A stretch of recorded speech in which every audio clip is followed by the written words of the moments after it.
My name is Todd Morris, and along with Monique Buffler, where's Monique? There's your hand right there.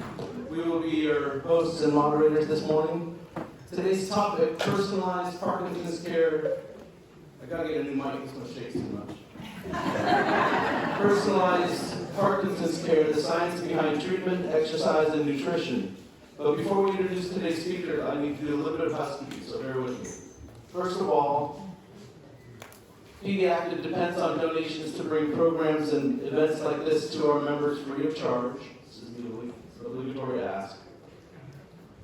Like our activity classes, we no longer charge by event or class, but if you value these sessions, please visit our website and consider becoming a monthly recurring donor to sustain these events. So thank you in advance for that. If you prefer, we also have a secure donation box in the back where you can just drop a few bucks. So thanks for that, everybody.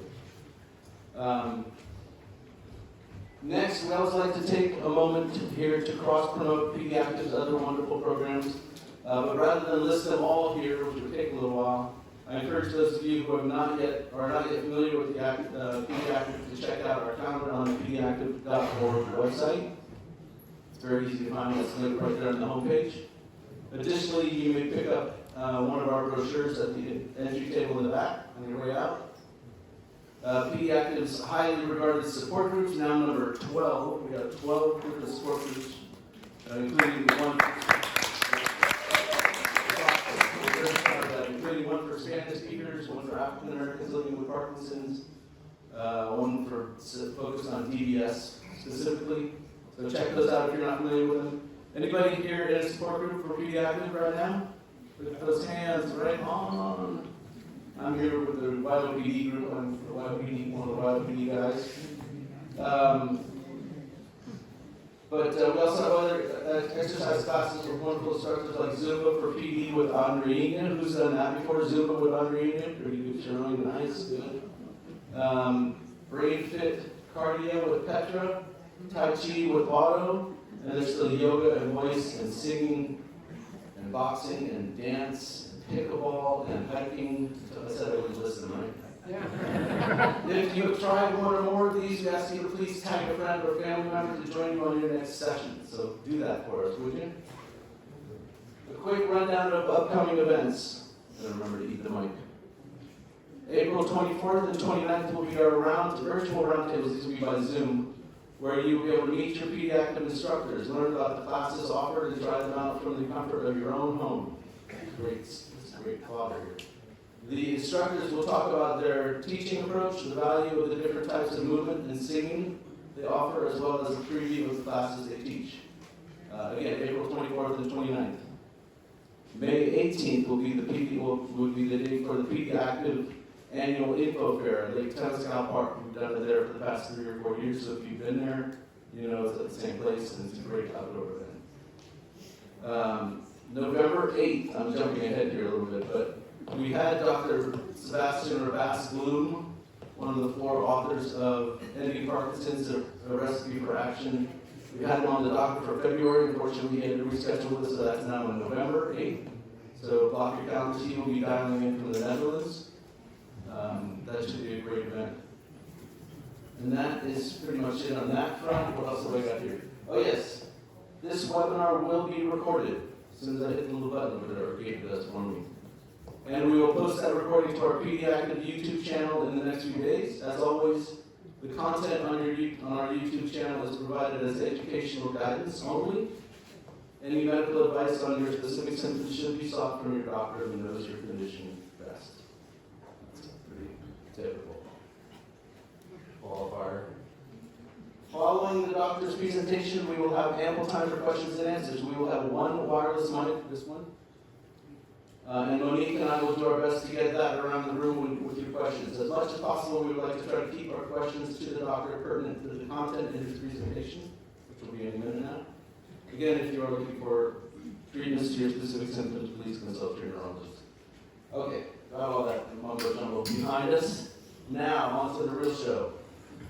Dr. Kian Adabi is a movement disorder specialist with Kaiser Permanente here in Oakland, where he provides comprehensive care for patients with Parkinson's disease and other movement disorders. He integrates cutting-edge medical treatments, including DBS and advanced pharmacology, with evidence-based lifestyle modifications to develop personalized care plans. So far, so good. He's right here, so he's going to kick me if I'm wrong. His work is informed by both his formal training and his experiences learning from patients about the importance of exercise, nutrition, and mental health in improving outcomes and quality of life. So, without further ado, let me turn on our recording device, Dave, if you would. It's on. On? Okay, great. And if you'd all please give us a warm welcome to Dr. Kiana Adabi.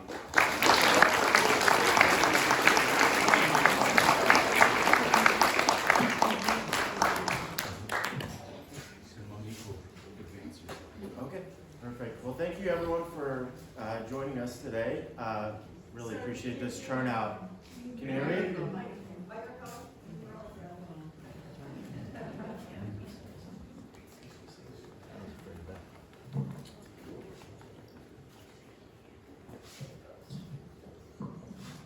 Let's give that a try. Is that better? Yes. Okay, good. All right, so let's get started. So thank you, Todd, for the introduction. As a movement disorder specialist, a large portion of my practice is the treatment of Parkinson's disease. And even though Parkinson's disease is considered a movement disorder, patients come to me with all kinds of symptoms aside from issues of tremor and stiffness. They come to me with issues of cognition, mood issues, constipation, balance problems, eating issues of lightheadedness, a number of various kinds of symptoms. And to really address these symptoms, we have to develop a plan that is really tailored towards the patient's needs. And sometimes that involves medications, and sometimes that involves advanced therapies, but other times it involves exercise and diet. And by understanding the interplay and the science behind all these different mechanisms and factors, we can really try to create a plan that is tailored towards our patient. And this is why really personalized medicine I believe is very important for Parkinson's. We'll go to the next slide. So I'd like to say that Parkinson's disease is not just one disease, okay? It's a number of different symptoms, and depending on where the pathology is, whether it's in the intestine, whether it's found in the brainstem, or the front, where specifically within the brain we find pathology, can have various kinds of symptoms. And so I always like to tell my patients, Parkinson's disease is truly one of the most heterogeneous diseases. There's also a number of other factors that play a role in how I think about Parkinson's and the variety of different symptoms that patients have. On the one hand, while many cases, and by far the majority of cases of Parkinson's disease are thought to be idiopathic, that is to say we don't really know what causes it. A small portion of them are genetic, and that changes the way we look at the disease to some extent as well. Definitely the time of onset when a patient initially starts to have symptoms as a factor as far as how the disease develops, but also how we think more so about how we think of the treatment of the patient and how we want to plan treatment in the patient's future. Certainly, new research is coming out regarding various types of environmental factors that may contribute to the cause of Parkinson's disease. And while there are a few that have been clearly identified, there's also many other factors that we just don't know yet as far as environmental toxins that may be contributing to Parkinson's disease. So, a lot of times patients will come to me and ask me, how severe is my disease? What stage am I? I always like to think about Parkinson's disease in really two completely different paradigms. Okay? One are the patient's motor symptoms. So these are things like tremor, slowness of movement, rigidity, postural instability. The other are the non-motor symptoms, and these can be really just as important, or in many ways more important than some of the motor symptoms. These include issues of cognition, issues of mood and anxiety, sleep disturbances, urinary issues, constipation, pain, and fatigue. These are all very important symptoms that we need to take into account. It's very hard to compare a patient who has a tremor but none of the non-motor symptoms to a patient who has issues with cognition and balance and urinary issues with a patient and has no tremor. So it's very different paradigms, and you really need to think about both of them when you think about the severity of someone's disease.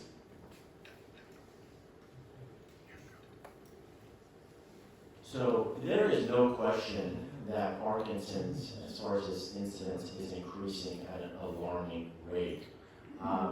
Many of us think that within the movement disorder community, think that it's very much related to environmental exposures. But again, many of these factors we're still trying to figure out. We do think there must be an interplay between environmental factors as well as the patient's own genetics, and that this interplay is rather complex because we haven't been able to figure out exactly which toxins are causing this, although there are a few that certainly have been identified. Here you can see just comparison between two different neurological diseases, Parkinson's disease and multiple sclerosis. And you can see the sharp rise in Parkinson's disease. The initial descriptions of Parkinson's actually were predominantly during the Industrial Revolution. And before that, the incidence was thought to be very, very low. So there's definitely a complex interplay there that we need to explore further as a scientific community. This slide here, I hope, just illustrates the complexity from a science standpoint of Parkinson's disease and sheds light on why perhaps we don't have yet a disease-modifying agent in Parkinson's disease. Because as you look here, there are so many different pathways that are involved in the cause of Parkinson's disease. I always tell my patients, at the end of the day, Parkinson's disease is a lack of dopamine. But how we get there is so different. There are thoughts regarding mitochondrial dysfunction, which is basically the energy house of the cells in the body playing a role. There's also thoughts of relationship with microglia, which are immune cells within the brain that may have some dysfunction. There may be also neuroinflammation that plays a role. Certainly, there is the deposition of a molecule known as alpha-synuclein, a protein known as alpha-synuclein, that plays a role in the cause of Parkinson's disease. There's also thought to be both dopaminergic, through dopamine-related dysfunction that happens in Parkinson's disease. There's no doubt about that, but there's also other neurotransmitters that are involved as well. And we know that because in the treatment of some of the symptoms of Parkinson's disease, we rely on not only increasing both dopamine levels, but also things like serotonin, which play a role in some of the other symptoms that many patients with Parkinson's have, including anxiety and depression. Here I outline two different hypothetical patients. So one patient that's tremor dominant, and another patient who has symptoms that I consider to be non-motor symptoms, issues of cognition, for example. And their treatment, I just wanted to outline how different they can be. So the patient with tremor dominant Parkinson's, in very broad strokes, of course, it's extremely heterogeneous and every patient is different. But in very broad strokes, tremor dominant Parkinson's tends to be more responsive to levodopa and interventions like deep brain stimulation, whereas in treatment of non-motor symptoms, we need to rely on other medications and other interventions, a lot of times multidisciplinary care. And even when we think about diet or exercise, there's some subtle differences as far as how we approach this as well. In a patient with tremor dominant Parkinson's, we may try to focus more on intensive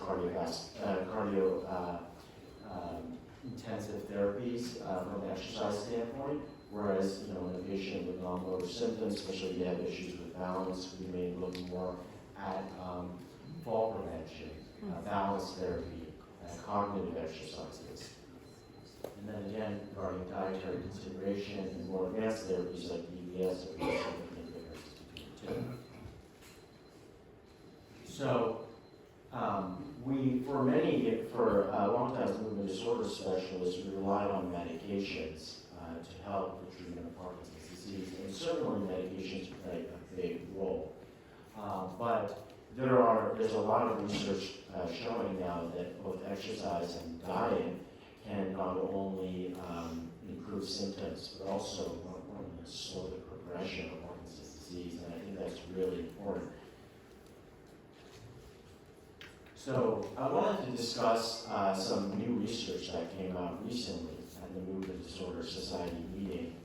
And that really highlights the important role of exercise in slowing the prevention of Parkinson's. Now, we have known, both from the scientific community and also physicians and also from patients, that exercise slows the progression of Parkinson's disease. There's been really no doubt about that. But we've always wanted to identify, well, what is the mechanism? So this is some research that's come out of both Johns Hopkins as well as Harvard University, which identified a molecule known as irisin. This molecule is released by a cleavage of fibronectin, which is found on the membrane of muscle cells during exercise. And irisin is thought to play a key role in the reduction of alpha-synuclein, which, if you recall, is the abnormal deposition that occurs in the brain, as well as tau, which is we used to think was more related to Alzheimer's disease.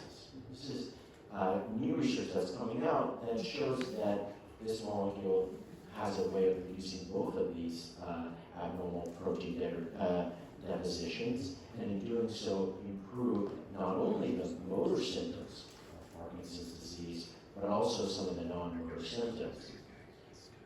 In doing so, interestingly enough, this is also shedding light on really the pathophysiology also of Parkinson's disease, and it's turning out to be a lot more complex than we initially thought. While we used to think Parkinson's disease was almost completely due to deposition of alpha-synuclein, we now realize that there's also tau pathology, similar to what's seen in Alzheimer's disease, that's playing a role in a lot of the cases of Parkinson's disease. And perhaps this is what explains all the complexity of both all the motor symptoms as well as non-motor symptoms.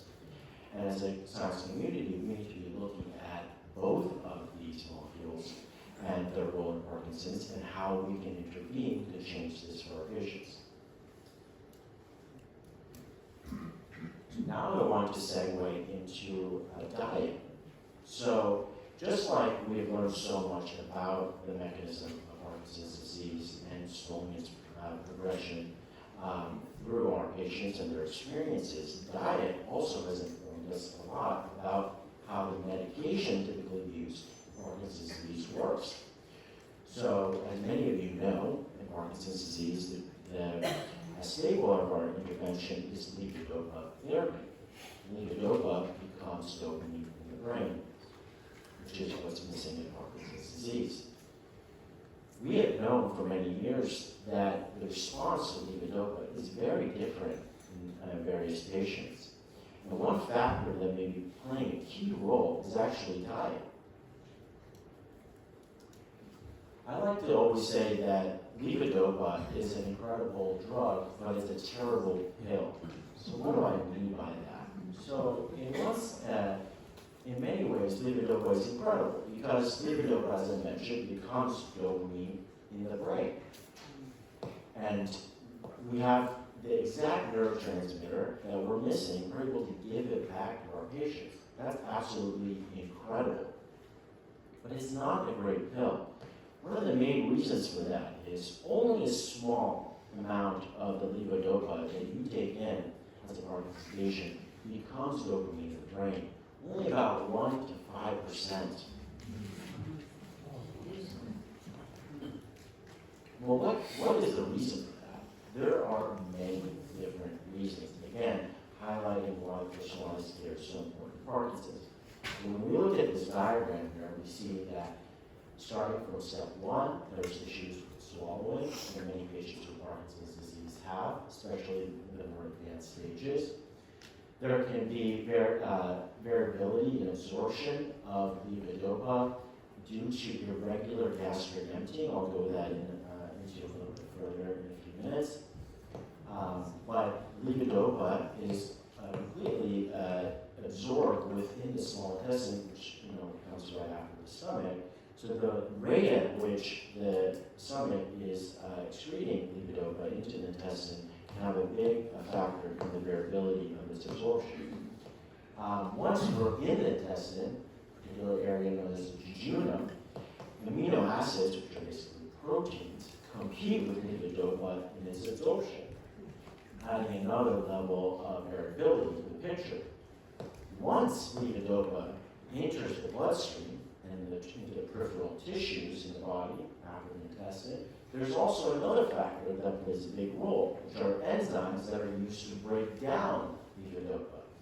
And there's a lot of variability amongst patients in how well these enzymes work.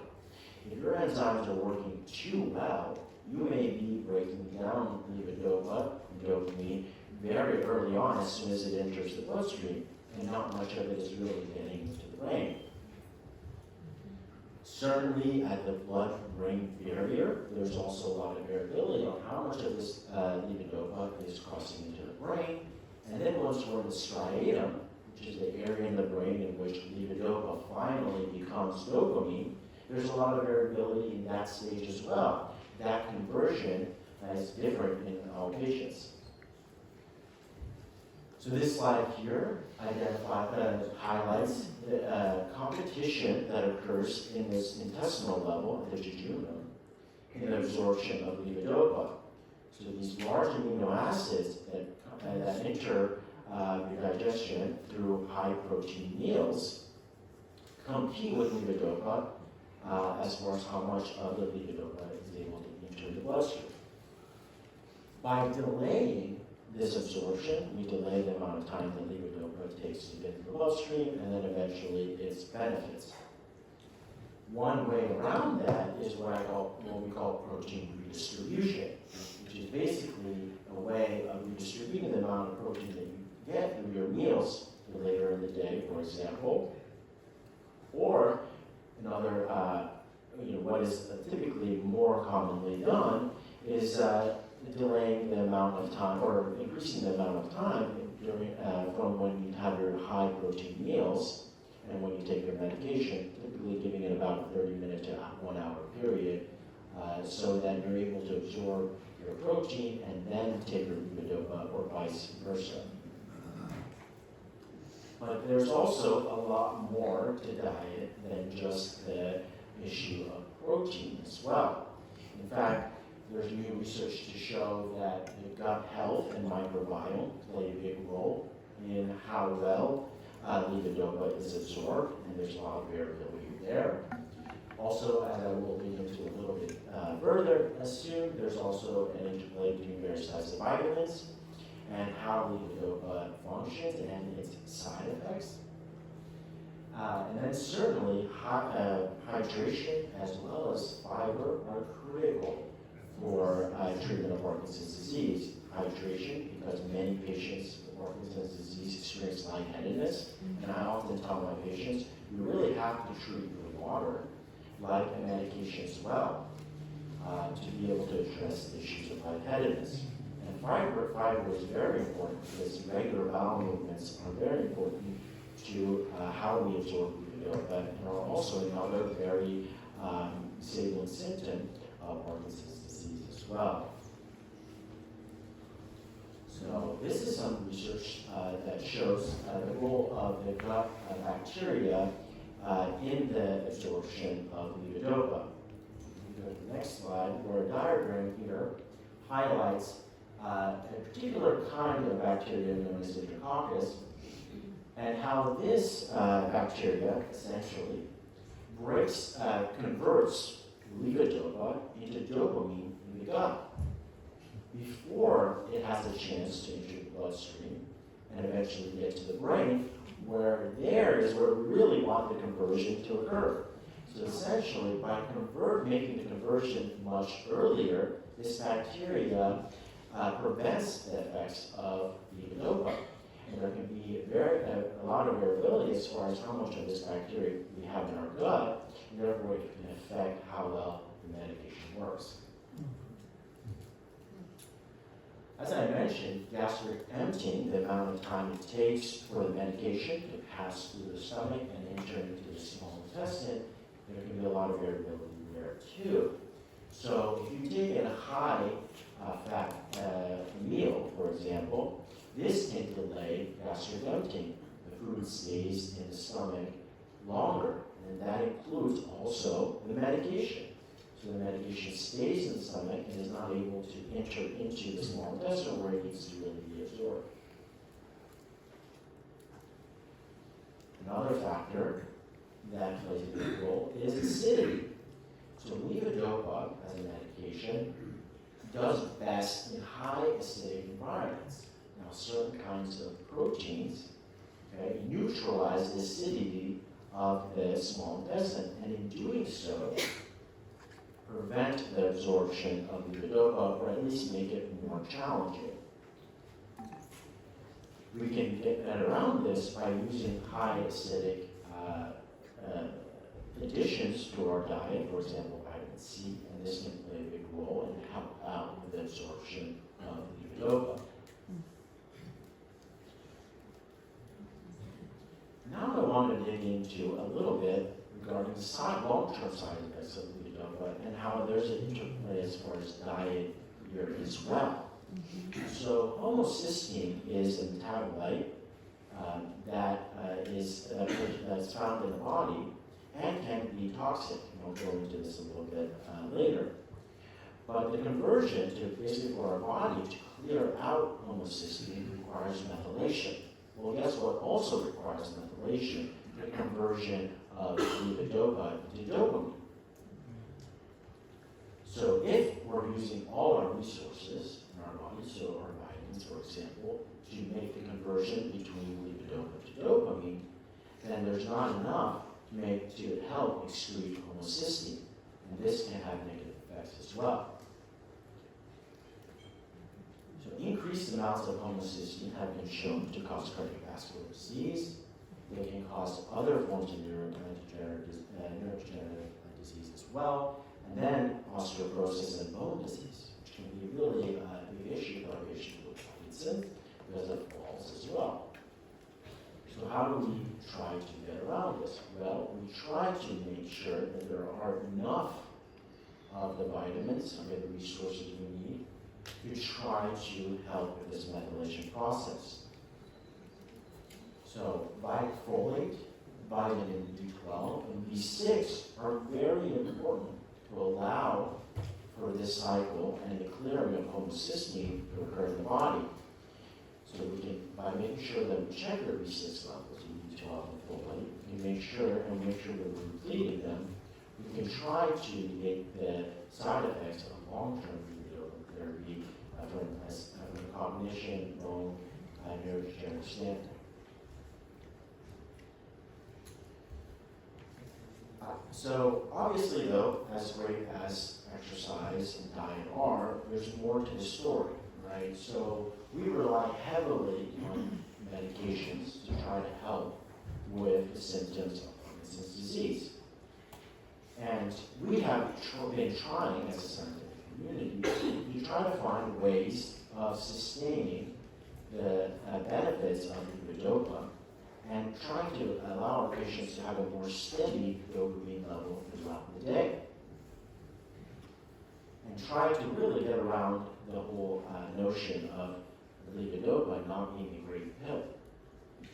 So in the 1980s, we developed continuous release or extended release carbidopa, levodopa. And this worked pretty well for some patients, but in a lot of patients, we found that it had variable pharmacokinetics. Now, fast forward to 2015. We developed a medication known as Rytari. And while this didn't work for some patients, for many patients, it was really revolutionary. This medication allowed us to provide both some parts immediate release and some parts extended release carbidopa levodopa with special kinds of beads, essentially, that slowed its absorption and increased the effects of the dopamine throughout the day, allowing patients to have more steady levels allowing them to have less side effects possibly. And, in many ways, also take less medications as well. Sorry, can you go back? So, after the development of Rytari, there were other ways of delivering levodopa that provided our patients various other options as well. So Duopa was another device that was developed in 2015. This provided continuous administration of levodopa into the small intestine.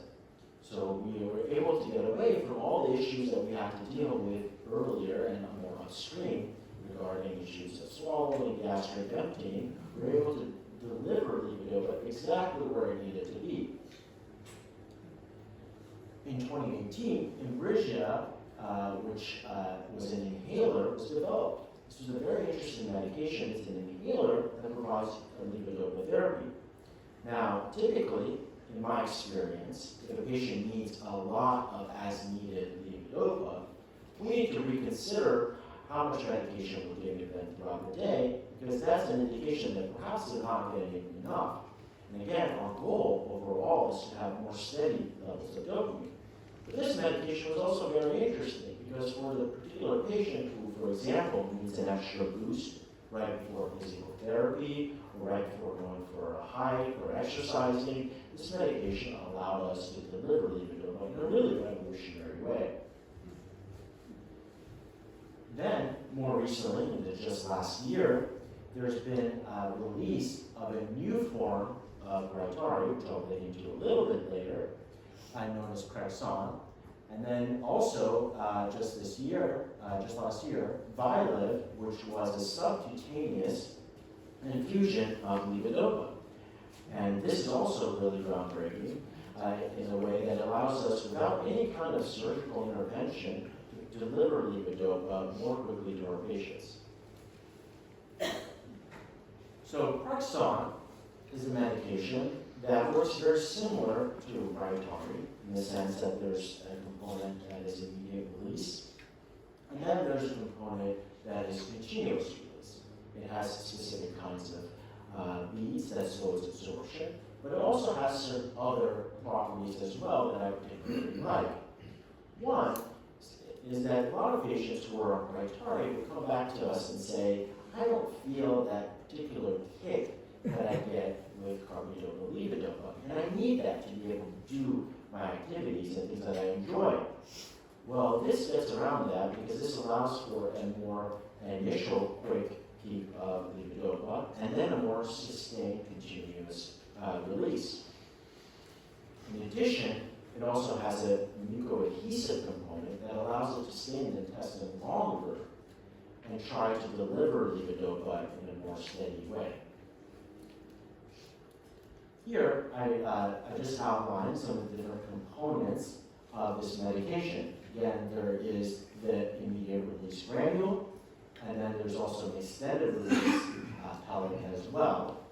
And then there's also a mucoadhesive component. You can see this mucoadhesive polymer that allows it to stay in the intestine longer. In my experience, Parkinson has been extremely helpful for many of my patients. A lot of my patients who were having significant amounts of time on and off, this has been really helpful for them. In addition to that, patients who also had a lot of dyskinesias. Now, dyskinesias are excessive movements that occur when the patient has too much dopamine. And it can be really challenging because then you go between times in which they're off, not enough dopamine, to times in which they have too much dopamine. And so this medication really provided them a way of having more steady dopamine levels. So, as I mentioned, just this year, we also had Vylev that was introduced, and this is a subcutaneous delivery mechanism of levodopa. And we're able to, with this device, provide extremely steady levels of levodopa by delivering just a little bit throughout continuously throughout the day, and also have on top of that the ability to provide an additional bolus. For example, that patient needs to go on a hike or needs to go for an exercise class, where you can provide that additional bolus with a click of a button. Again, very helpful medication. Very helpful medication and really more helpful device. There are definitely there are particular patients that this would work really well for. There's others that this might not be the best option for. It is it can be difficult to put sometimes to put the needle in as well to deliver the medication. There can also be infections that can occur at the site. But certainly there's ways that we can try to negate that and then try to prevent that. But again, as far as delivering levodopa at a steady level, this is very interesting device that's been introduced this year. So this curve right here just outlines why this device is so incredible.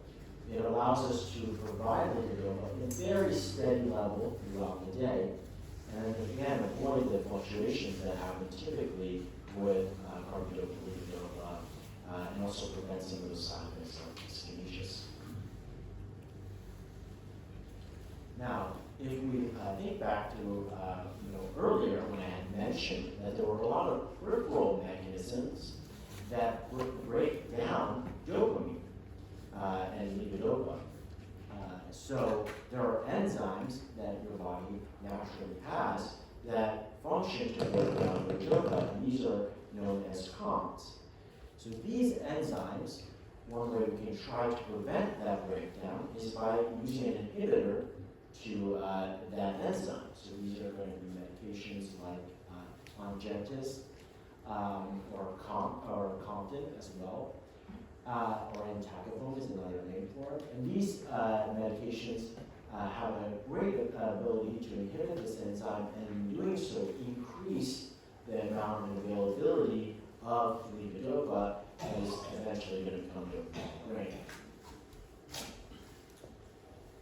Moving away from medications, there's also a lot of interventions that we can utilize that provide us a way of giving therapy without any medication at all. And deep brain stimulation, which has really been around for 20, 30 years, is a way for us to do that.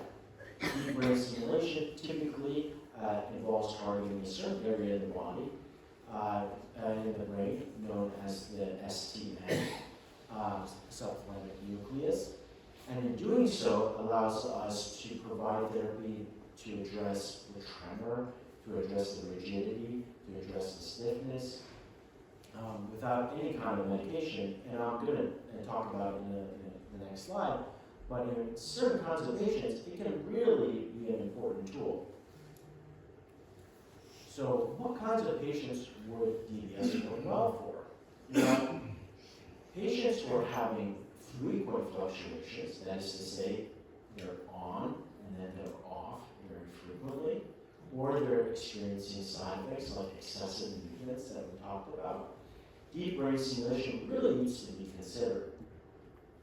We want to try to utilize this therapy earlier, because this allows us a way of not having some of the side effects of long-term use of medication.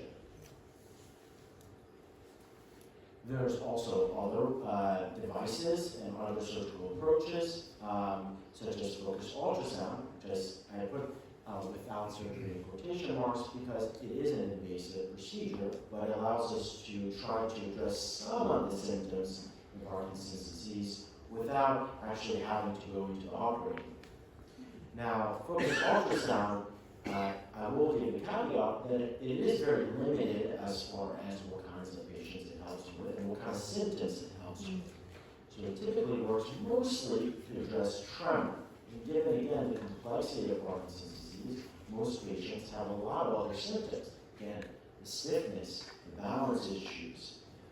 None of these symptoms are going to be improved with focused ultrasound. So it is a small group of patients that I think would benefit from this.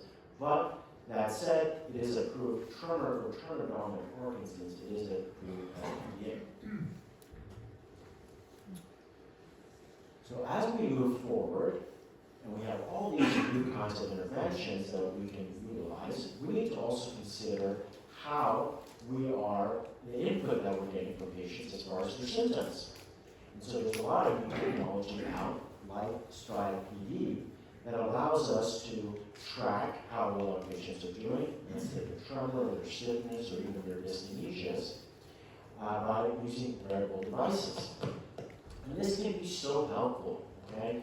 Because when a patient comes and sees me with Parkinson's disease, and I examine them, and I try to figure out, well, what's the best regimen for them, and I chat with them, I can have a completely different exam in 30, 40 minutes, right? Because the symptoms of Parkinson's disease change so much. So I always rely so much on the input of my patients to guide the treatment, because I'm just getting a little glimpse of it. Now, these devices allow me to have additional benefits. So a patient comes in to me and says, I'm having a lot of tremor, for example. We dig into a little bit more, and maybe there was some confusion regarding what is tremor and what is dyskinesia. I mean, these things can be hard sometimes to try to tease apart. Well, this device allows us to have additional information regarding, well, maybe that was actually more dyskinesia. And we treat it by giving less libido, but not more. And so I've had really good experience recently with this device in just supporting how we're going to come up with treatment for our patients. One thing I do want to emphasize, though, is that the treatment of Parkinson's disease, as many of you know, is really multidisciplinary. So as movement disorder specialists, we play a big role in treatment of Parkinson's disease, but it takes so much more than that. And you really need to have your, what I would call your care team, right? So that's going to involve something different, right? For some patients, that's going to involve a physical therapist or occupational therapist, maybe a personal trainer, maybe a nutritionist, maybe a particular kind of caregiver or a mental health individual as well, a psychiatrist. So there's, depending on the symptoms you're having, there can be a lot of different individuals that can play a really big role in the treatment of Parkinson's disease. And so as I hope I've tried to highlight, Parkinson's disease is highly variable as far as the symptoms, and its care should be highly individualized. Lifestyle changes, such as exercise and diet, can play a really big role in not only the treatment of Parkinson's, but also the slowing its progression. There are a lot of new medications and interventions that are coming out, as I highlighted just last year, with two really important treatments for Parkinson's. And that patients really should work with their doctors to try to adjust their therapy that meets their needs, right? So whether that's motor symptoms or non-motor symptoms, and also their lifestyle, what are their goals? And the future of Parkinson's disease is really moving towards more personalized care, incorporating various types of devices that allow us to track patient symptoms better. And I like this quote: "The best way to predict the future is to really create it." And that's kind of how I think about our, what we're doing here, both at Kaiser and with local Parkinson's groups, as far as trying to improve the future of Parkinson's and Parkinson's care. So thank you so much.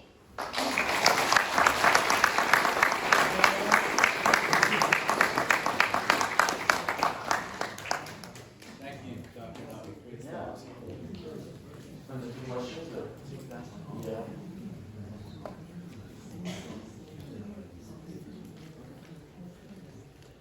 So those of us that have been in the PD club for a while certainly know a lot about the different medication options that are out there, including and especially cinnamon, which is the gold medal drug, right?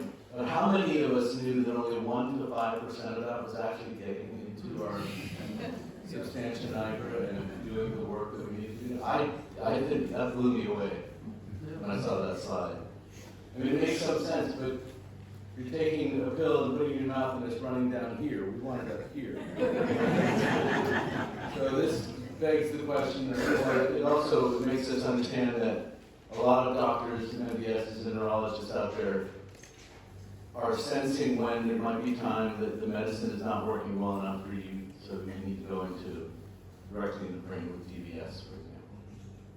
But there's things that we can all do, as we saw from these slides, to try to improve the efficacy of that pill that goes in here and way down here, and has such a high fail rate of getting back up here through the blood system to get to the brain by diet, exercise, what else?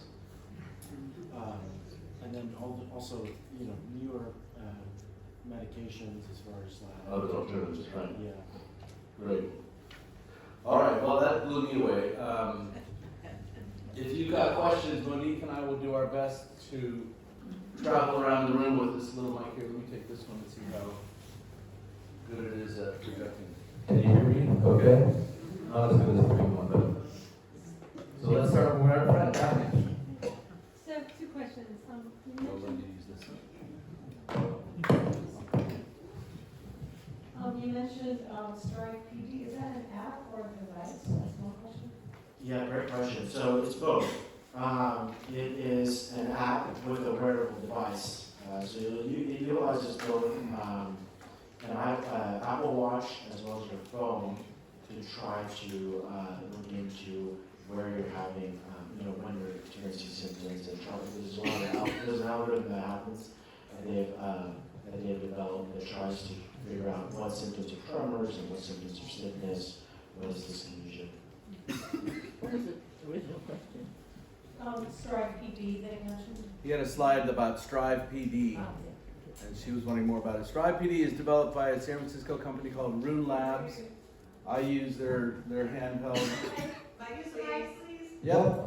So Strive PD was designed and built by a software company in San Francisco called Rune Labs.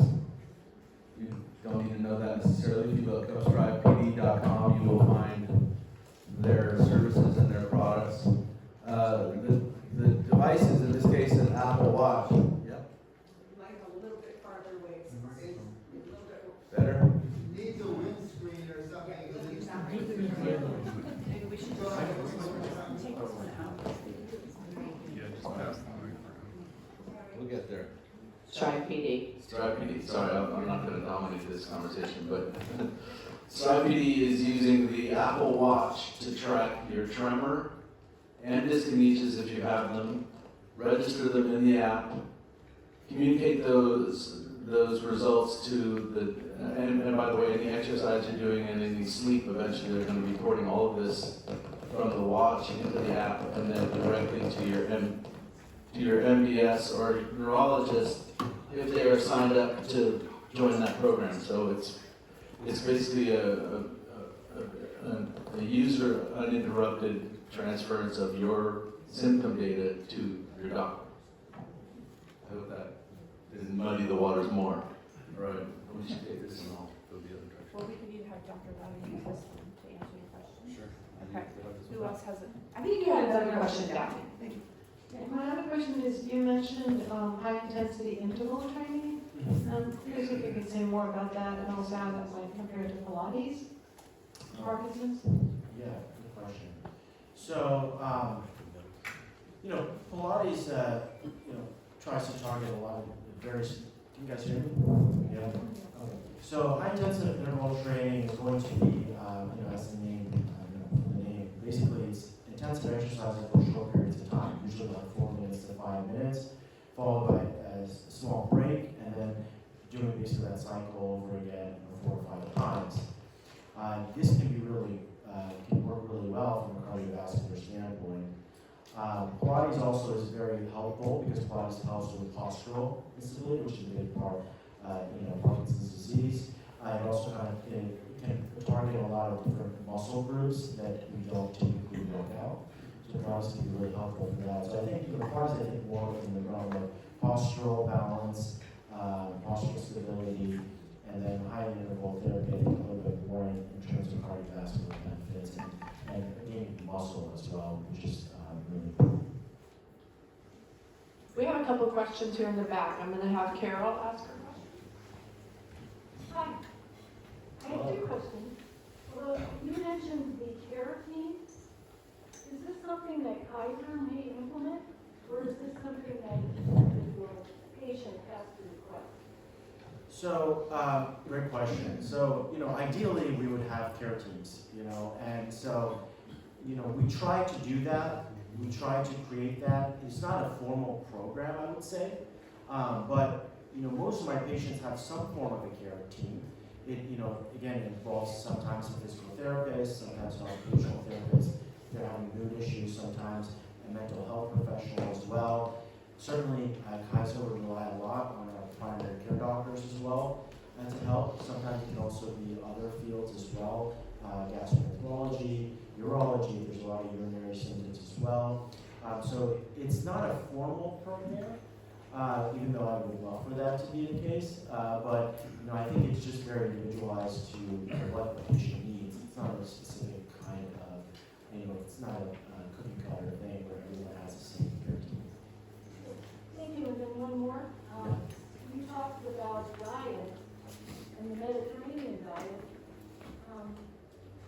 Are there other recommendations that you guys make, such as avoiding dairy, meat, sugar, and Yeah. Yeah, so the question was, you know, the benefits of Mediterranean diet and whether there were other dietary interventions that would be helpful, okay? So the Mediterranean diet is really the only diet that's been shown from a cognitive standpoint, a lot of research to be helpful, okay? Certainly, again, the redistribution of protein can play a big role. So that is another modification that can be made. Avoiding, again, high fat meals can also play a role. This, you know, in regards to gastric emptying, you know, it's a big factor. So if you're having a high fat meal, that can delay your libido response as well. There are some other interventions out there, you know, again, regarding increasing amounts of, for example, red meat, relying more on fish, for example. But you know, as important as diet is, it is something that we're trying to fine tune a little bit more. But diet also has a lot of complexities as well, and so there's a lot of different factors. And it's just very hard to study.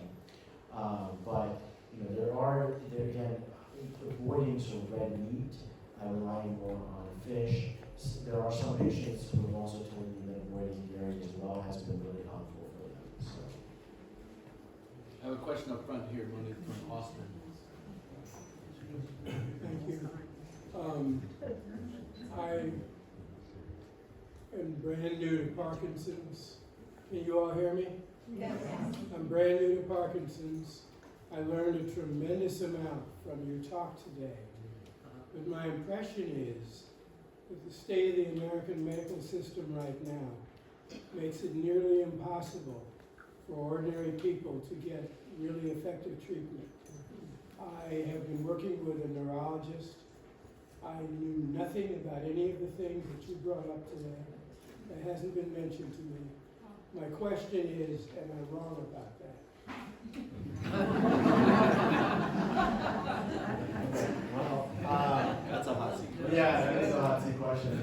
I mean, to be honest, you know, we have these, you know, that's one of the reasons why I'm so thankful for our organization. You know, I think there are certainly a lot of limitations in the healthcare system. I mean, I would be the first to say that. So I do agree with you on that. But I think we also need to, you know, try to find new ways of disseminating information. And so, you know, part of, you know, talks like this and hope is to try to bring up these topics a little bit more and make more people aware of them so they can have those conversations with their neurologists. We also try to educate, you know, more and more neurologists and more even primary care doctors, other specialists regarding Parkinson's disease and all the different symptoms and things that need to be addressed. So you're not wrong, okay? But it is, you know, it's something that I definitely, I agree with you in trying to work on it. So, yeah. Thank you. And thank you, Dr. Adabi, again, for coming and sharing all your knowledge with us and helping spread the word. I appreciate it. There's a question from her. I've been on the duopa pump now for a couple of years, and I'm 25 years past diagnosis, and it's been a remarkable help. do you have patients that are on Biolab yet? Because Medicare isn't paying for it yet. Yeah, so, And they thinking about the healthcare $13,000 system. a month, I thought. Yeah, so thinking about this, yeah. So it's something that we're really working on. I think we as a movement disorder society, community, we're so excited about this. And so in particular, even at Kaiser, it's been a little bit challenging for us to get it to our patients. I think, we're working on. medication again? Yeah, so the question was regarding Biolab, which is a subcutaneous pump that allows you to provide levodopa. And so it works really similar to like an insulin pump. So it, again, it allows us not to have to deal with the variability that occurs with levodopa absorption because of the stomach, because of all these things that I mentioned, and deliver it really right to the source where it needs to be and have a more steady level of levodopa throughout the day. But it has been a little bit challenging as far as funding, getting the right authorization for it. So we're trying to work on that. Our strategy right now is to try to identify all the patients that need it and try to really push for it and to try to show the company and the various players that are involved that there's really a backlog and all these patients really need this device and just try to push it forward. So I think what's that? Cost. And it's cost of it. What is the cost? That's it. Yeah, the cost is variable. I mean, it depends on the patient and their insurance as well. I think the few patients, just anecdotally, I've talked to, they have not been, the monthly cost has been more than we would like, I'd say. I just want to mention that if there are other people in the room who want to, maybe that makes sense to form a group and lobby somebody or another. Yeah, that's a very good idea. What about Crexon? Is that covered by? Crexon, Crexon, we've been surprised by how well it's been. I really have no patients that come back with issues regarding Crexon and cost.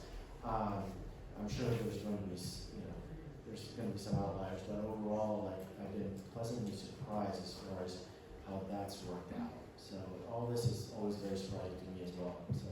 Yeah, Monique, we've got a couple of hands in the middle too, but I'll ask a follow-on question. Biolab, is that the distribution device or the medicine or both? It's both.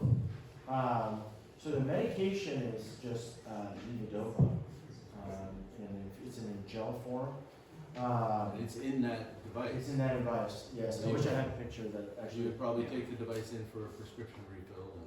Yeah, and then it comes with these capsules essentially. The device opens up and you put it in. It looks very similar to like an insulin pump. Exactly. And they have the constant glucose monitoring things to level the glucose. Is that something that's coming down the pipe to actually measure your level of dopamine and then have it delivered according to what you need? So it's more that we're looking at, trying to look at more at symptoms, right? So again, looking more at those wearable devices to try to hone in. There's also a lot of interesting work regarding both DPS and those devices as well. The issue with the amount in the blood, again, it's just so variable. How much you have in the blood does not equate to how your symptoms are being managed. So that gap being so large, it's still it's a little bit hard to figure out exactly, to have an automated system like that. Potentially, just thinking out loud, if for a particular patient you could have certain levels, but to just have a standardized formula for that would be challenging. Okay, one more question back here and then I'll come up front. Here's Jodine. Thanks very much for a really interesting talk, and it's really good to be in this time when actually some options are coming onto the market for people with Parkinson's. My question is, could you say more about Rytari versus Crexon and maybe versus Cinemet as well? What the advantages are of the different pills? Yeah, sure thing. So, Crexon and Rytari are very similar. They're developed by the same company. They both have an immediate release component to it and a continuous or extended release component to that as well. They have additional beats that essentially slow down is the absorption, or prolong the absorption time for the levodopa, essentially making it act longer. The advantage, there are two advantages I would say to Crexont. One is that it has, with regular cinematic or carbidopa levodopa, a lot of patients prefer immediate release form because it allows them to have an extra, I kind of call it a kick, or a little feeling that helps them with, getting to doing the things that they want to do. With Rytari, that peak was not really seen. Okay, so that's why some patients did not like Rytari as much. Vice versa, if that wasn't a big component to Rytari, worked really well.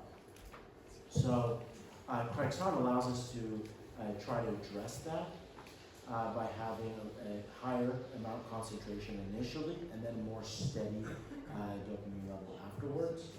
In addition to that, there's also a mucoadhesive component to Crexont that allows it to stay in the intestine longer.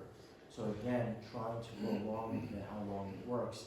I had a slide up that basically showed the concentration of levodopa in the blood. So if you can see here, so again, this is the concentration of levodopa above 50% in the blood, comparing Rytari to Crexont. Okay, and you can see in Rytari, it's 3.9 hours. Crexont is 4.8, and then immediate release levodopa is 1.9 hours. So pretty significant difference. Again, there's a gap as far as what the patient experiences in symptoms and concentration in the blood, but from a pharmacokinetic standpoint, very interesting medication, and definitely has a role in the Parkinson's. And how about dyskinesias with Crexont? It looks like it might be more prone to. So that's a great question. Yes. So the question is regarding dyskinesias. These are excessive movements that occur when there's too much dopamine. Okay. So I said it lasts longer. So reasonable thought is, well, this is more dyskinesias. So it's a more steady supply of levodopa. What we think causes the dyskinesias are more the fluctuations up and down that happen in the blood. So by having more of a steady concentration, Crexont actually hypothetically would try to have less dyskinesias. But it also stays in the blood longer, and so there's potential for more dyskinesias later in the day. But again, it kind of depends on the patient. But in general, I would say that it has less dyskinesias than Good morning. Thank you very much for that excellent overview. The best I've ever heard, actually. So thanks for coming and congratulations. I want to hear you a little bit more on Violab. On paper, it seems to me that Violab covers everything we want to get right. It seems to me to be an ideal solution. But there are cost issues, and there are probably other issues in terms of rollout. Where do you see Violab heading? Suppose the insurance issues could be dealt with. The cost is no longer the obstacle. How do you see it as a mainstream therapy adopted by many PD patients, or something more on the margin? And what's your experience so far with Kaiser and people on Violab? Or do you have people on Violab yet? Yeah, all great questions. So I see it as being a big tool in the treatment of Parkinson's disease. I was personally very excited about it coming out. So I do think a lot of patients will work well for it. The limitations, I would say again, are administration. Okay, so a lot of times it can be a little bit challenging with the needle, using the needle a little bit. So having a caregiver by can be really helpful in that regard. Levodopa also can cause soft tissue infections as well. So changing the site is very important as well, and maintaining good hygiene in the area. These are all really important factors. regarding personal experience with Violet, I have been in other institutions where they were using it from a research standpoint. But as far as Kaiser itself, I do have patients that we've applied to get it, but we have yet to get it. So. Do you have a dropout rate? People started and then drop off it. It needs to owners in some way. Well, so I can't really, I can't really speak to this particular study that they did. I mean, again, personally, we have had patients that have applied for it, but I don't have any patients that are currently on it yet. So I would like that. I would like to see how that does. I do think there would be, again, for some of the limitations that I mentioned, there may be some drawbacks to that.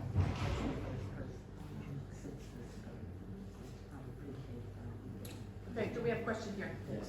Hi. I wondered two questions around levodopa. One, could you speak to the longer term effects of,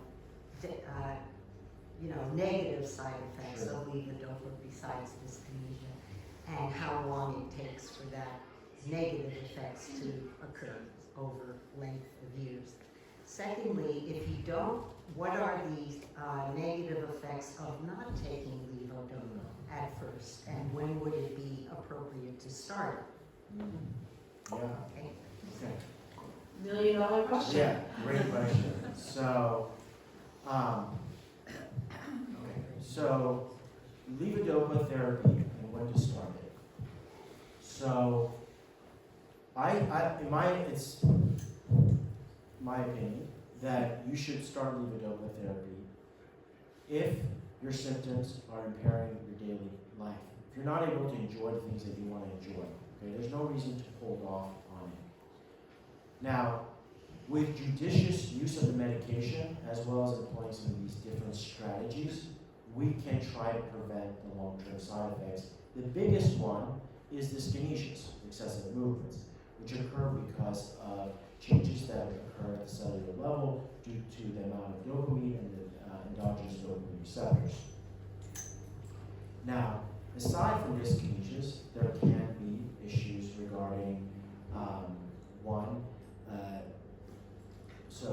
the homocysteine that I mentioned, for example, is certainly a factor. So methylation of levodopa to dopamine involves a number of different vitamins that can be depleted with long-term use of levodopa. Levodopa also can cause issues of lightheadedness, and many patients with Parkinson's disease already experience that. There can also be dopamine dysregulation as well that can happen with long-term use of levodopa.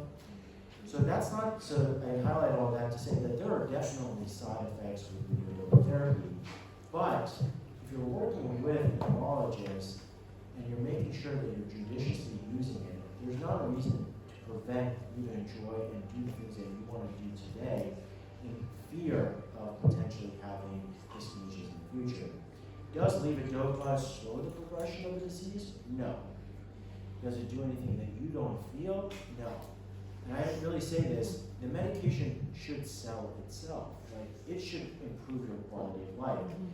And improving your quality of life matters so much in Parkinson's because Parkinson's is such a complex disease. We want to exercise more. We want to socialize more. These are really important things for example, our cognitive health, our mental health. So all those factors play a big role. And so holding off on using the medication and not being able to take advantage of those things, I think is harmful. And so that's, I try to advocate for my patients. Again, if they're having symptoms and if levodopa improves their symptoms, I advocate for them to start the therapy, whether it's carbonated levodopa, Adabi, or one of the other medications. But one of my questions was Oh, sorry, I missed the negative effects of not taking it. Oh, yes. That Good, there are good. some effects of prolonging not taking it. Yes, so the question was, are there negative effects of not taking levodopa? So the negative effects for me, I would think, would be not being able to exercise, not being able to socialize, not being able to get around and do things that you enjoy, out of fear of the side effects of the medication. To me, that's the biggest negative effect. Does it have anything as far as like slowing the preventing the progression of the disease? No, it does not. So, I think you have a question, John? Yeah, I have two. Hi, very good. I have two questions. One is, I take Acifex, so I take a proton pump inhibitor, and you said that actually interferes with levodopa getting absorbed or being utilized in the blood brain. that's true. It can. And so what I need to take the Acifex. What do you do then? Just add a lot more acidic fluids? Yeah, so there's other medications, so this is something we can discuss, but there's other medications that you could consider to address GERD, acid reflux as well, that can get around inhibitors. There's also different, we can also discuss doses, how much, the dose you're getting of the API, or also, doing 1 day on, 1 day off, things like strategies like that. In general, to your point, the effects of a higher acidity allow for better absorption of the so if you're reducing the amount of acid in your stomach, then that could potentially impair its absorption. Well, this is the first time I've heard this issue, so thank you for bringing it to my attention. Second question is, second thing I had not known of before was the effect of levodopa on homocysteine and how that can lead to cognitive impairment. Is that right? Right. Yes. So homocysteine. Yes. The question was. So you want to? Well, I could say, what is homocysteine, and what's its role in the brain, and how does levodopa hurt this chemical pathway? Yeah. So actually, could we go with this slide? Yeah. So homocysteine is a metabolite that's found in the body that can have negative effects. Okay, so it can impair cognition, it can have those cardiovascular issues. It can also have issues it can also cause osteoporosis as well and impair bone health. Our body has a natural way of getting rid of homocysteine, okay, using a methylation process. That methylation process is is the same methylation process that's required for the conversion of levodopa to dopamine.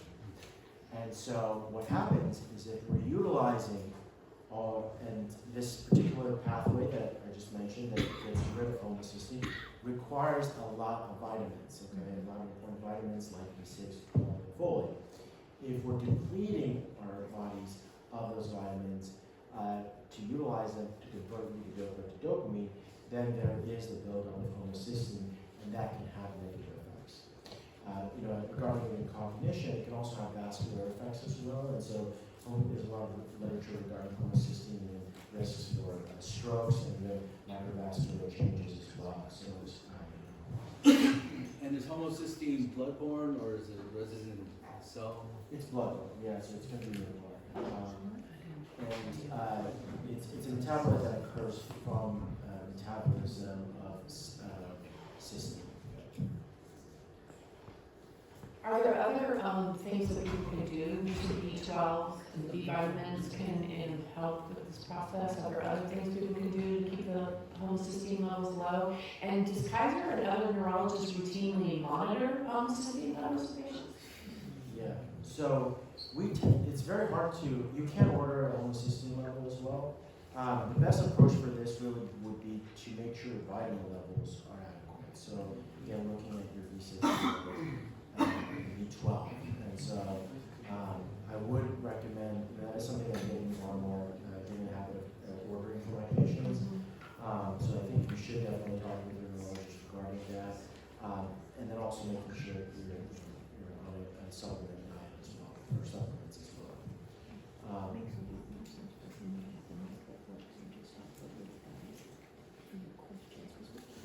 Okay, I'll love you a quick question. Yeah. I know we got more questions after, but I'll keep interjecting. I think that if I think the comment is that it's hard to hear Dr. Adabi with the little mic. Okay. So maybe we can just, if that doesn't Just seem. speak up into the little mic. Yeah, speak up into the middle Well, of the mic. yeah, we can do that too. We'll find another question out there while I log one in here. Okay, there seems to be no shortage of So, questions. the other exciting gotcha for me in this presentation, other than the fact that only 1 to 5% of my glucose is actually getting in my brain, was irisin. Is that pronounced correctly? Right. It sounds very exciting. It's certainly new to me. Why is it not making more of a splash? Maybe Gabriel, can you find that slide on irisin? And then a small parallel question is, you also mentioned in the same slide BDNF. BNF? BDNF. Maybe tell us a little bit more about that too, since this feature alongside. Yeah, repeat it, Dr. Adabi. Yeah, Repeat it. so the question was regarding irisin. And Okay. So the question was regarding irisin. So what is it, and why is it not making more of a splash, and when do they find out about it? So I think it is making a big splash within within the movement disorder community. It's just been very new. Okay, so irisin was found only a few years ago. As far as the molecule and its role in exercise, again, it's found it's released from muscle tissue, and so it plays a big role, with that as far as benefits of exercise. Again, now its role in Parkinson's disease, was really highlighted, at least to me, in just the meeting this year in Philadelphia, but it is being looked at by a number of groups as far as a therapeutic intervention as well. Because again, it not only addresses both alpha-synuclein, which is the abnormal deposition that kind of typically associated with Parkinson's, but also tau as well, which is sometimes seen with more cognitive decline in diseases like Alzheimer's disease. So it is being thought of as a possible intervention. It is very new. So, we just have to give it a little bit of time to see how that plays out. As far as, and one of the factors is delivery, certainly, of irisin to the brain. One notable fact about irisin, though, is that it is thought to actually cross the blood-brain barrier, which is really helpful. A lot of interventions, that becomes a big obstacle for us. And then BDNF is also another factor that's thought to increase during exercise as well, and it's thought to, play a role in prevention and to have some benefits. I don't think it's been as clearly shown to relate it to, the deposition of alpha-synuclein and tau, like the way irisin is, and that's why irisin has been so exciting. And maybe another word on what tau pathology is for. Sure. Yeah. So tau pathology is commonly seen in Alzheimer's disease, and we used to think of again, tauopathies, diseases regarding tau deposition, as completely different than diseases related to alpha-synuclein. But tau itself is an abnormal protein aggregate that does play a big role in cognitive decline. And so again, typically diseases like Alzheimer's disease are associated with tau being prevalent in the brain. I have a question. Big Dave over right there. I think Mark had a question. We'll come right over there. Hi, Dr. Adabi. Thank you very much for coming out and spreading your wealth of knowledge. A lot of what we're talking about here is treatment of the symptoms, which is missing dopamine, getting that dopamine back in our system. What about using stem cells to actually address the problem of the missing or damaged dopaminergic cells? Blue Rock Therapeutics is working on such a thing. They're related to, I think they're wholly owned by Bayer, which is a Berkeley company, of course. So very interested in that. yeah. I think we're all really interested in that. Stem cell therapy is really exciting. Again, one of the biggest concerns is delivery. of the stem cells. Again, how we're going to deliver in the brain, is that going to be a neurosurgical procedure to do that? Because certainly, providing those stem cells in the brain, it's going to be, it's going to be challenging to get those across the blood-brain barrier. So that's the biggest obstacle. Certainly with interventions in which you're delivering stem cells directly as a neurosurgical procedure into the brain, there's a lot of possible risks with that. Is it a very likely intervention in the near future? I would hope so. Is it something I'm definitely excited about? Yes. Are there limitations today? I do think so, yeah. So we recently had a couple of doctors from Ask Bio give a speaker forum talk on gene therapy. It is our plan as an events committee to go out and find someone to talk to us more about cell therapies. So these are research institutions, whereas Dr. Adabi and team are right there on the front line on treatment. David, question. Thank you very much. I appreciate this. Two questions. One, what does vagus nerve have to do with any of this? And number two is, based on the curve that takes off in terms of people who have Parkinson's, is there a similar change in the research? Is that picking up the difference? Because I'm thinking about the competition that was mentioned in one of the slides. Is there an incentive for taking care of Parkinson's as a disease in terms of research?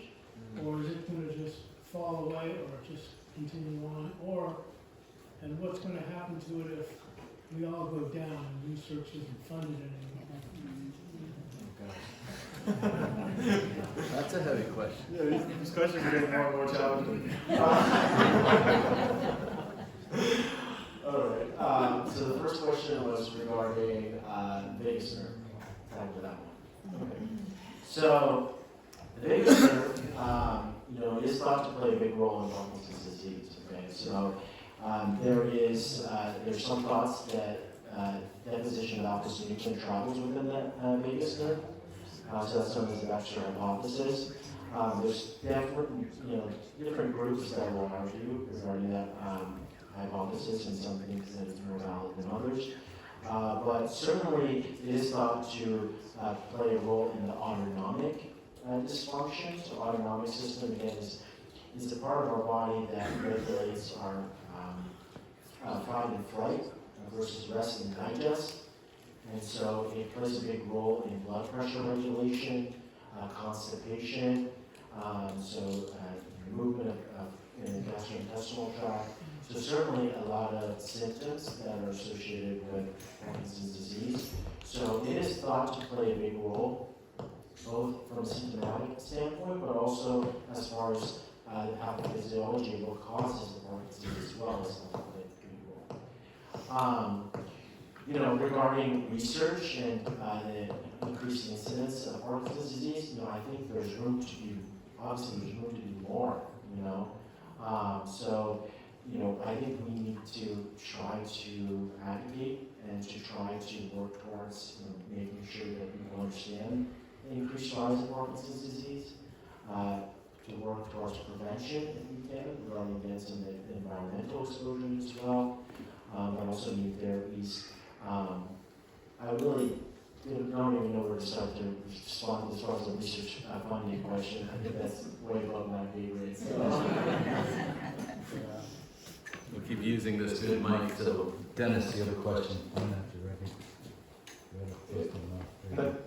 Thanks very much. It was a very enlightening presentation. Can you tell me, is high-intensity exercise a panacea for the treatment of Parkinson's? And secondly, for which subset of patients might it be appropriate for?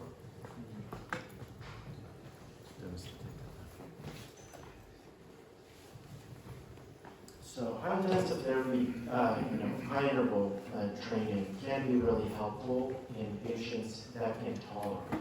So it is challenging to do, and so I think it has a lot of benefits from a cardiovascular standpoint, but I do caution that, again, for my patients who have more issues with balance and gait instability, it has to be done in the right with the right individuals involved as well. So it can be challenging to do, but if you can do it, if it is possible and it's done in a safe way, I think it can be really helpful. Questions? Okay. Bernie? Thank you. What if the let-go doesn't really do anything? Doesn't appear you have, that imply that you don't have Parkinson's, or would you have the symptoms that normally are associated with Parkinson's? Okay, great question. You have to repeat it. Yeah, so what if you're taking levodopa and it doesn't seem to have any effect? So does it mean you don't have Parkinson's disease? So, You can leave now. what's that? But you have the symptoms still. Some of the symptoms, Parkinson's disease. Okay. So that's a very nuanced question. It depends on what symptoms again. Levodopa therapy is used to some extent for the diagnosis of idiopathic Parkinson's disease. Okay, so that's the majority of cases of Parkinson's, but there's definitely outliers. And there's definitely atypical presentations of Parkinson's disease. So it depends on what other symptoms you're having, okay? So, it really just depends on the case. I'm trying to find a way to kind of answer it more generally. But it really just depends on the case. It may also be a component of, you have to there may be an issue of absorption.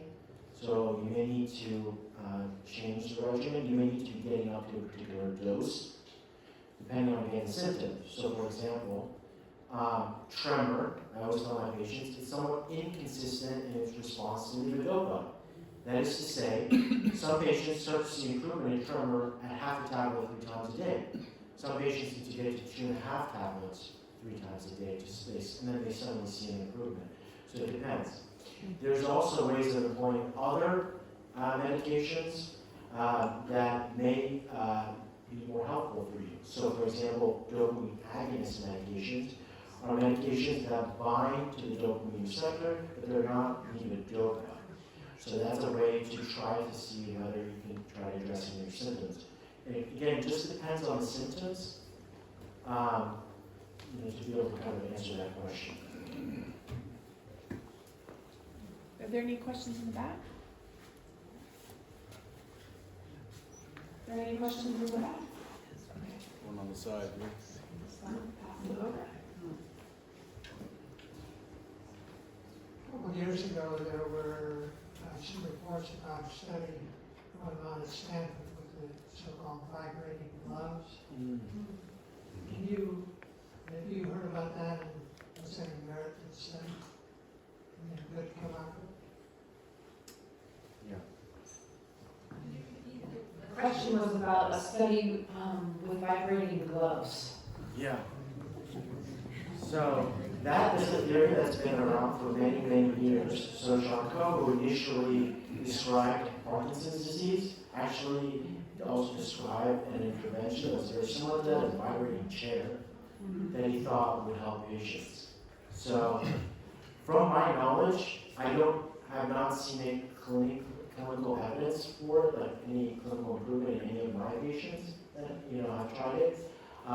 But to be honest, I can't speak completely to the company and whether they have some results that have been positive or not. I personally have a hard time wrapping my head around theoretically how that would work. But I'm not going to completely say that it's impossible. But I've not seen definitive evidence. It's definitely something that people have asked me for. I have not personally seen definitive evidence or anecdotal evidence that it's improved anything. And I also, from a mechanistic standpoint, I don't exactly see how it would work. But certainly, if it did, it would be exciting. But again, it's something that's been around for a while. I personally don't feel like I need to vibrate anymore.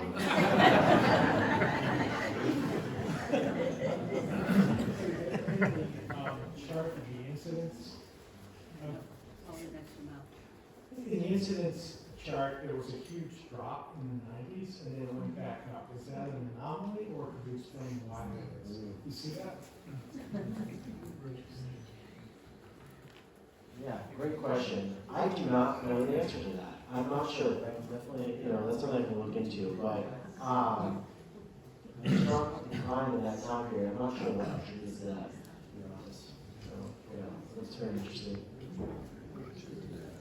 While you're on that slide, can you hear me? Here, I can take the mic back. You're on that slide. Here, I'll come back, Robin, with the mic.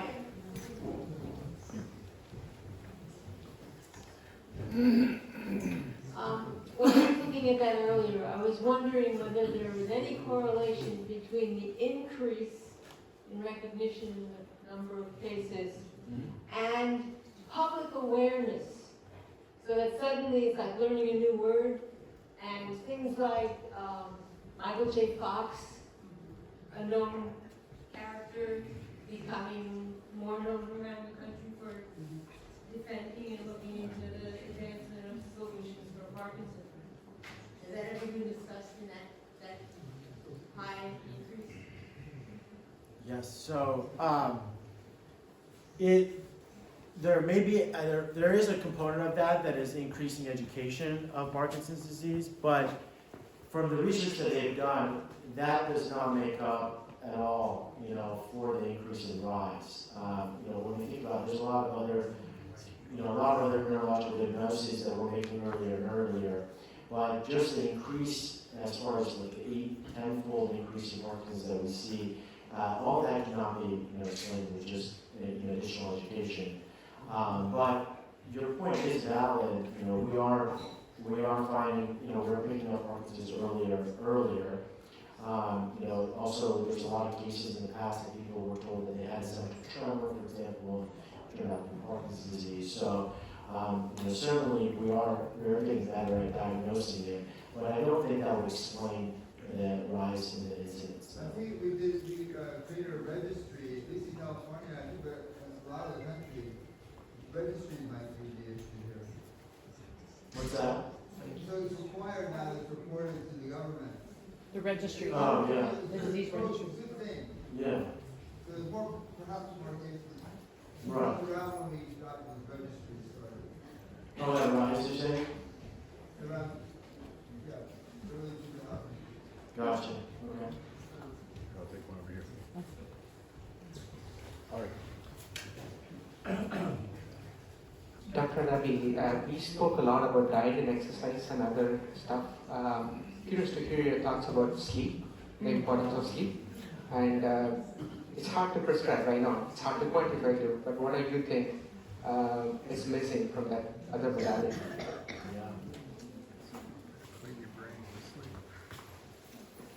So the relationship between sleep and Parkinson's disease is it's a very close relationship, right? Because one of the prodromal symptoms of Parkinson's disease, that's to say that occurs many years, 10, 15 years before the onset of Parkinson's for many patients, is rapid behavior disorder. So basically not entering the REM cycle or having paralysis during the REM cycle.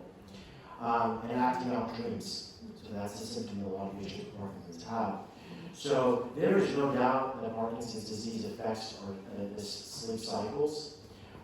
In fact, in addition to that, the deposition of alpha-synuclein in particular areas of the brain that are involved in regulation of sleep as well. So trying to improve patients' sleep is a very important factor. How we do that depends on the case, but I do find that sometimes medications do certainly help with that as well. Medications like mirtazapine can be really helpful for bringing patients back into a regular sleep cycle. Also, adjustments in levodopa therapy and dopamine therapy can also go a long way in improving patients' sleep as well. I do have a lot of patients who come back to me once we have them on the right medications as far as carbidopa, levodopa, and a particular regimen, and they do report very improved sleep. So if you're not getting adequate sleep, it is certainly harmful for your brain health. There's no doubt about that. But as far as how to address that, again, there are other interventions that we can employ. Exercise can help with that as well, but also medications as well. And the most important one, I think, is going to be levodopa therapy, because once I do typically improve, once patients are on steady dopamine levels, they do improve their sleep typically as well.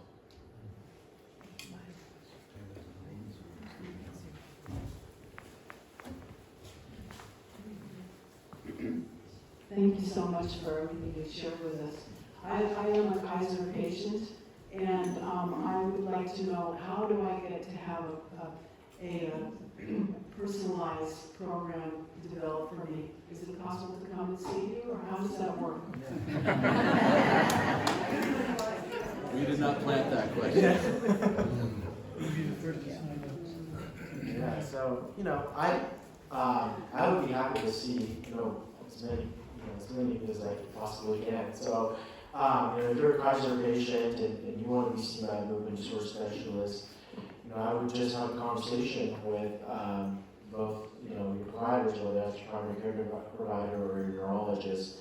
I also work very closely, with the other neurologists in our group as well, and they are very good as well, And so we do try to, we talk about cases all the time, and so, as far as developing more personalized care, I think, that's something that we really try to have any neurologist that you're seeing, work towards, developing that for you. And if there are particular kinds of questions that come up, and I work very closely with them, certainly happy to chime in on it, or if you want to see me as well, happy to see you as well. Tell them about Kaiser Northern California and the guy in Sacramento and the whole program you guys have going. Oh, sure, yeah. So we do have a very, robust, I think, movement disorder group. So the chair of neurology for Northern California is a movement disorder specialist. And we have a number of great movement disorder specialists that work throughout Northern California. So there's, in almost every Kaiser, there is a movement disorder specialist now. We meet on a regular basis to discuss cases. We discuss how and obstacles we have towards bringing care to our patients. So again, the discussion you're having right now regarding Violet, I discussed this yesterday with a number of all the movement disorder specialists at Kaiser Northern California. So we're we hear you, and we're really on the same page with you as far as your concerns, and really our concerns. But we also work really as a team to try to come up with new solutions and discuss difficult cases. Every case, for example, that is considered for things like deep brain stimulation, we discuss at length together. We take videos of our patients, we bring them into a group, we discuss them as a team. We have a team of neuropsychologists that play a big role in that as well. We also have a team of really incredible neurosurgeons as well, who focus on doing deep brain stimulation and have really great success rates. So the history of movement disorders and deep brain stimulation within Kaiser is a long-standing history. There have been a lot of individuals that played a big role in that, but it's something that we take a lot of pride in, and we try to make sure that we preserve that for many years to come. We try to grow it as much as we can.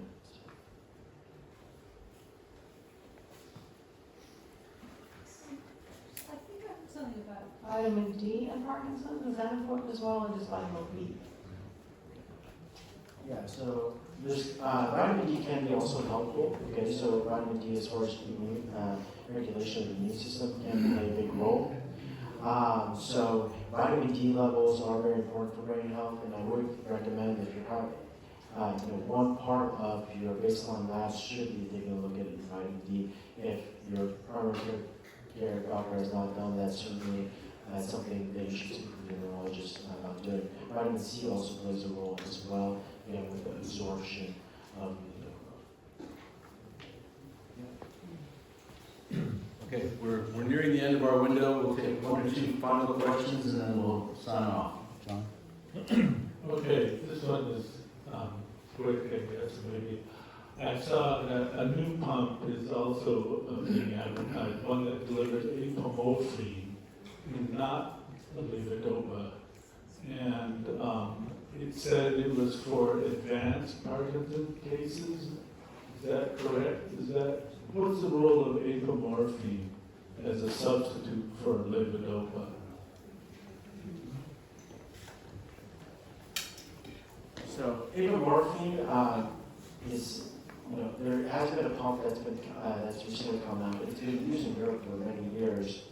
It does have a lot of advantages, so it is very fast acting. And in doing so, in a particular pump format, can provide a lot of benefit for patients. It also has other benefits. So levodopa, for example, again, predisposes us to soft tissue infections where the pump is excreting levodopa. Apomorphine does not have that. So in some ways, it's good. The downside is it's not tolerated, unfortunately, by a lot of patients because of lightheadedness. So there can be drops in blood pressure that can occur that can be pretty significant. So obviously, if you're taking it and you're experiencing that, that's really, it's hard to sell the medication when it has that kind of side effect. But if you're not, if it doesn't cause that for you, it can be really helpful. So,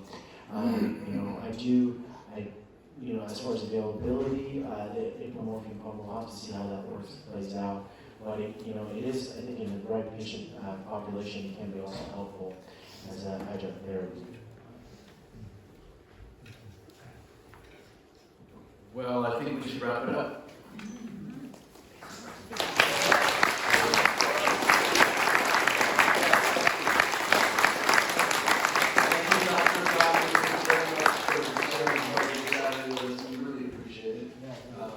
Great presentation. This presentation will, over the next few days, be put up on our website. Thanks to the doctor for allowing us to do that. The recording, which we can stop now. Thanks, Gabe.